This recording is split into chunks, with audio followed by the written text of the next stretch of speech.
Hace unas horas, el abogado de Pedro Castillo, el doctor Olivera Díaz, señaló que Pedro Castillo podría ser restituido en el poder dentro de 10 días, haciendo alusión a la acción de amparo constitucional cuya audiencia se llevó adelante hace unas horas. Señaló que el Congreso peruano dio un golpe a Castillo habiendo vulnerado varios artículos del procedimiento constitucional. Escuchemos sus declaraciones. ¡Castillo, libertad! ¡Castillo, libertad! ¡Castillo, libertad! ¡Castillo, libertad! Ahí nomás, espere. En la audiencia, cuéntanos. Espérate, Mauricio. Sí, espérate. Okay. Bien, ustedes habrán visto, escuchado que el debate entre lo que sostiene el Congreso de la República, deslegitimado como está, y el abogado de don Pedro Castillo Terones, ha sido pues un debate, si quieren, esperado. Hay mucha expectativa.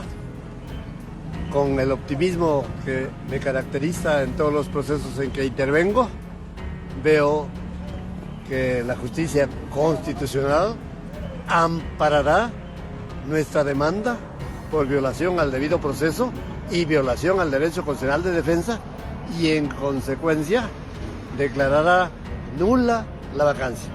Así que al no haber vacancia, no hay un vacado, y don Pedro Castillo Terones recupera su calidad de presidente constitucional de la República, ungido por 9 millones de votos de peruanos el 6 de junio del año 2021, y que una caterva de congresistas de mala ley, de mala laya, como el presidente del Congreso y Moyano, porque ellos son los dos que propusieron la vacancia, a pesar que la Constitución de la República, a pesar que el reglamento del Congreso y ninguna ley del Perú permite que la Junta Directiva pida la vacancia de un presidente de la República en funciones. Tiene que infligirse una vacancia de acuerdo a la Constitución, de acuerdo a la ley, de acuerdo al reglamento, y no de acuerdo al cine de José William Zapata, menos de Marta Moyano. Sí.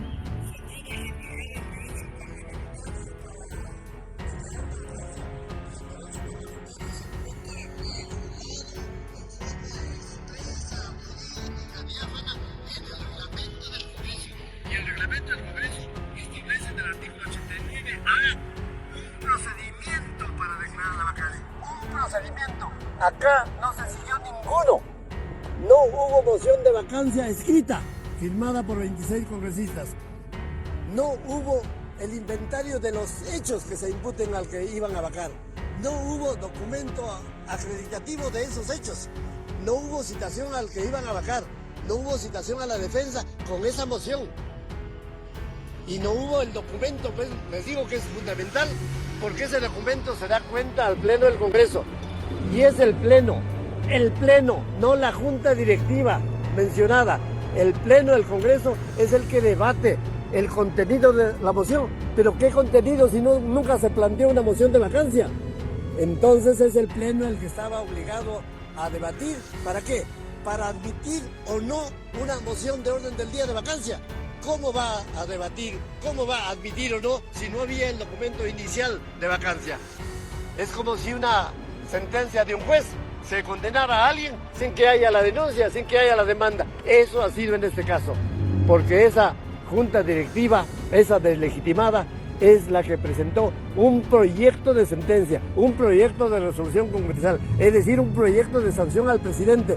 Y ese proyecto, sin debate alguno, fue votado el 7 de diciembre a la 1:59 de la tarde y solo obtuvo 101 votos en forma antirreglamentaria, porque el inciso C del artículo 89A del reglamento del Congreso exige, ordena, manda que cuando hay una vacancia express, antelada, anticipada, antes del tercer día, y aquí fui a las 2 horas de los hechos, se necesita el acuerdo de 4/5 partes del número legal de congresistas.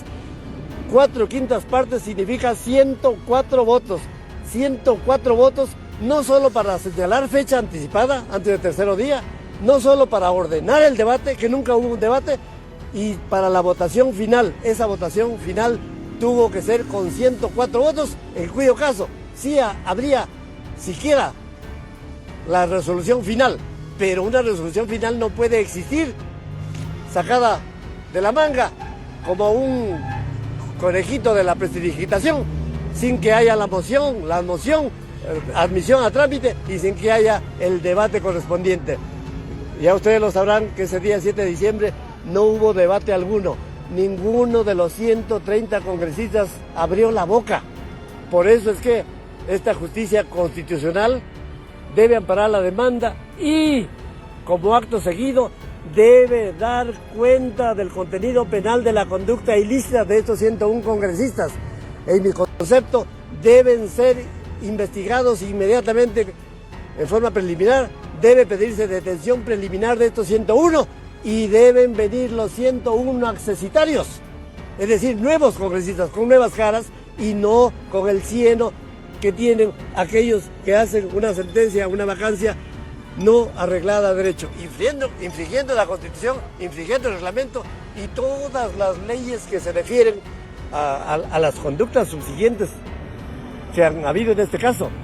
Me refiero, por ejemplo, a la detención policial sin mandato de juez, detención policial de un presidente de la República en funciones, porque la detención Marca Colchado fue ese día 7 de diciembre a la 1:42 de la tarde. 1:42 de la tarde, todavía no ha habido ni siquiera la votación del Congreso. Entonces, ¿cómo se detiene la policía con metralleta en mano?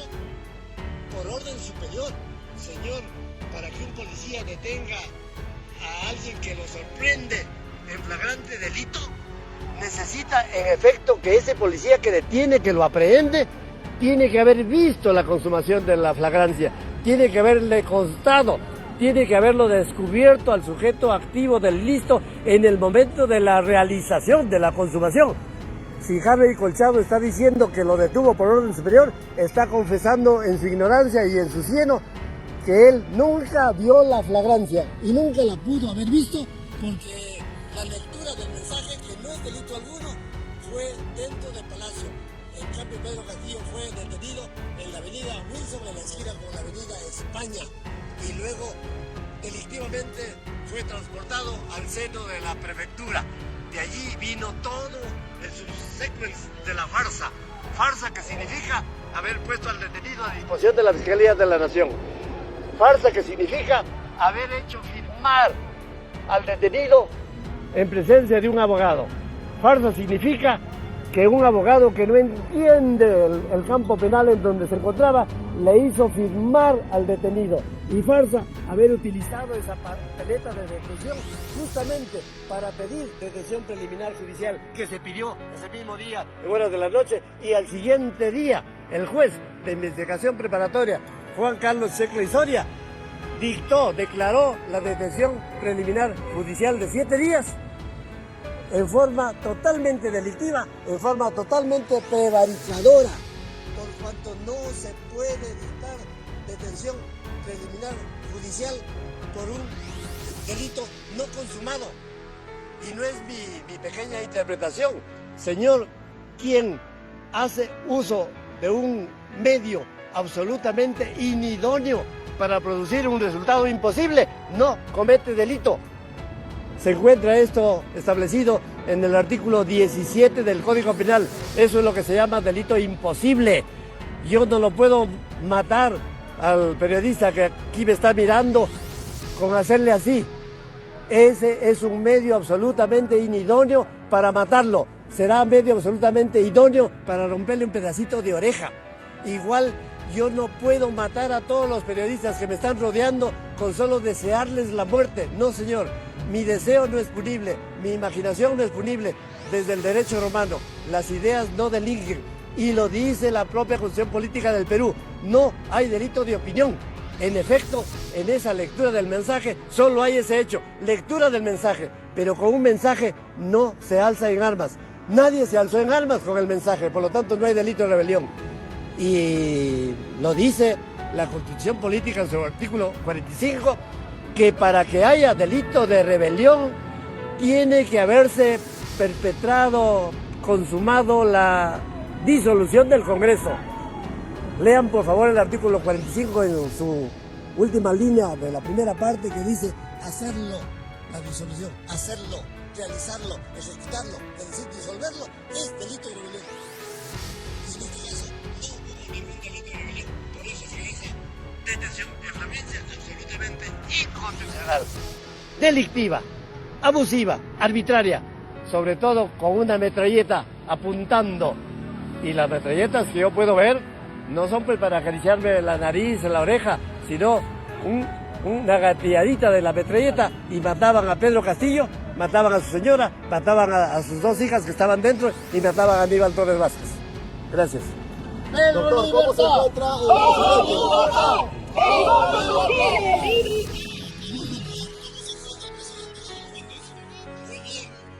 Inclusive exigimos a la sala que le concediera el uso de la palabra. Pero ustedes, los que lo hayan visto, el señor presidente de la sala es demasiado rígido. Parece que estaba muy urgido de almorzar.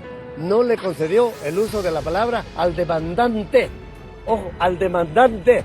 Siendo él el demandante y siendo él el afectado por la violación del debido proceso y siendo él el afectado o agraviado por haberle negado el principio constitucional de defensa, él se encontraba moral y legalmente en la aptitud, en la capacidad, en la facultad de hacer uso de la palabra ante los jueces. Parece que para estos jueces solo vale la fotografía y no vale el dicho de una persona que se encuentra presente. Por eso es que hemos pedido por escrito que esta audiencia debería ser presencial y no la corruptela de la virtualidad. Desgraciadamente, la corruptela de la virtualidad significa que no sea una audiencia de carácter público.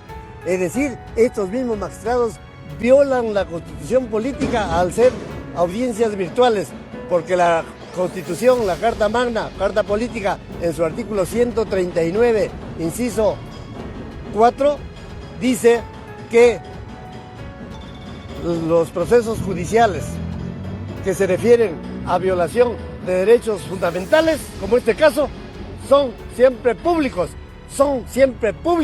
Sin embargo, esta sala se está acogiendo a una ínfima resolución administrativa que la da el Consejo Ejecutivo del Poder Judicial y que la dio en mayo del 2023, en donde dice, señores jueces, ustedes pueden realizar audiencia presencial o virtual.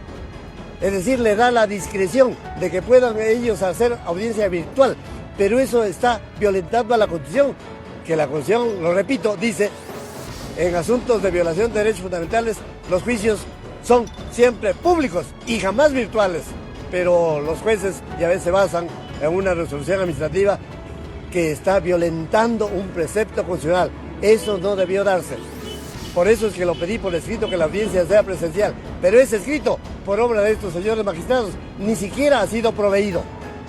Y si yo habría hecho algún reclamo, alguna protesta por no haber proveído un pedido escrito, entonces quizá me habría malquistado con estos jueces, que les gusta la humillación, que les gusta vejar a los abogados. Ojalá estos señores jueces alguna vez se fueran a las cortes penales inglesas y constatarían que un juez penal inglés se encuentra a una miríada de kilómetros de distancia de un juez de estos peruanos. Vayan, señores jueces, a ver la audiencia pública en una corte londinense. Esos son señores jueces imparciales, autónomos, neutrales. A esos hay que sacarle el sombrero. Desgraciadamente nos faltan muchos lustros para llegar a tener fiscales y jueces y policías con la savia de aquella gente circunspecta, ponderada, que reniega de la justicia con su actitud, con sus conductas, las que ustedes han constatado. Gracias. Doctor, ¿a qué hora va a ser el veredicto sobre esta audiencia que ha habido hoy día? ¿A qué hora estamos? Estamos ansiosos los peruanos de conocer. Mire, ¿A qué hora saldría? ¿Hoy día o mañana? Mire, el Código Procesal Constitucional, en su artículo 12, faculta a los jueces que han escuchado a las partes en una audiencia, resolver el caso, sentenciar el caso, aún desde ahora, en tal forma que ellos tienen la potestad legal de dictar sentencia ahora mismo. Pero si no lo hacen, porque ellos tienen muchos casos en curso, entonces este mismo Código Procesal Constitucional, que es realista, dice que si no lo pueden hacer el día de hoy, tienen solo 10 días hábiles para dictar sentencia. Ese es un mandato legal. Y como ustedes ven, los jueces se apegan a estas reglas, se apegan a estas normas legales. Del mismo modo, el Congreso de la República debió respetar todas las reglas que constituyen el procedimiento para infligir una vacancia. No respetaron ninguna, salvo una. ¿Saben cuál? Dijeron que lo están vacando en aplicación del artículo 89A, inciso D del reglamento del Congreso. Hay que decirle a estos señores que integran la caterva del Congreso, antes del inciso D existe el inciso C, existe el inciso B y existe el inciso A. Todos ellos establecen el procedimiento, por lo tanto no se puede aplicar solo el inciso que se refiere a la sentencia final, a la sanción, porque para que haya sanción tiene que haber moción de orden del día, tiene que haber admisión a debate, tiene que haber 4/5 para acordar una fecha anticipada, 4/5 que ordena el debate y 4/5 que ordena la votación inmediata y final. Nada de eso hubo. Por eso es que es violación del debido proceso y el funcionario en forma delictiva. Delictiva porque ellos buscaban asaltar el poder conforme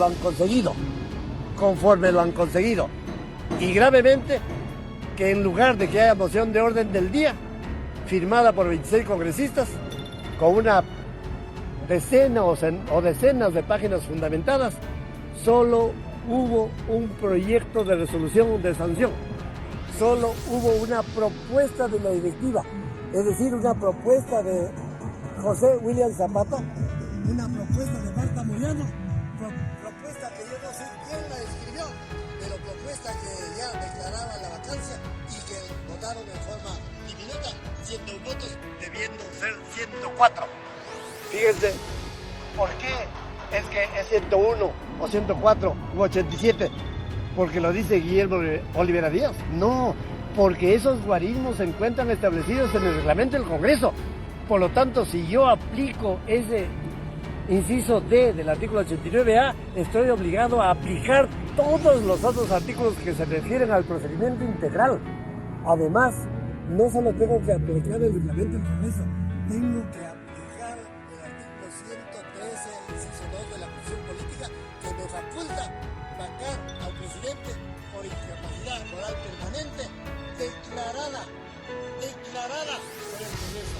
Y el Congreso declara una sanción de acuerdo al reglamento que le ordena la Constitución Política. Y aquí censuraron en el reglamento, censuraron en la Constitución, no obstante la Constitución les dice, aplican el reglamento, ellos no lo aplicaron porque tenían ansia de poder, tenían seguramente ansia de manejar el presupuesto nacional del Perú, como lo están haciendo, para pagar a la prensa, ustedes saben, ese concepto llamado publicidad. Muchas gracias. Gracias, doctor. Independencia, doctor, negociación de la independencia, están resolviendo sobre la forma.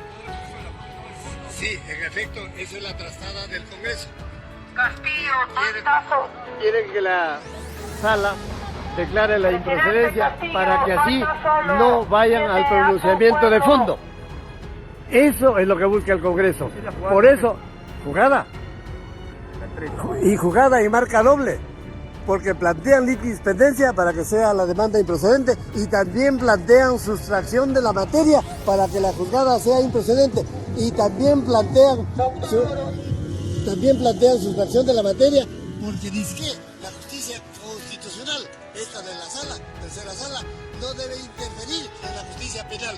Señores, en un habeas corpus, ¿acaso no es que se anulan los procesos penales cuando se ha violado el derecho a la libertad de cualquiera?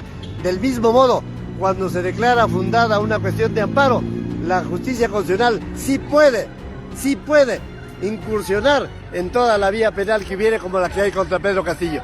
Gracias. Uno de los magistrados mencionó sobre que si resolviéramos a favor de esta demanda, haría un caos social. ¿Qué opina al respecto? No, ningún caos, porque Caos ha generado más bien la asunción de Dina Boluarte. Ningún caos, porque recupera él su titularidad de presidente constitucional de la República. Se anulan los procesos penales, sale en libertad y asume él su mandato presidencial. Ningún caos. Al contrario, todo este clímax de violencia que vive el Perú se terminaría si sale Pedro Castillo a Palacio de Gobierno. Muchas gracias, doctor. Muy bien, han sido las declaraciones del doctor Olivera Díaz, que se ha hecho... Suscríbete a mi canal para recibir más videos.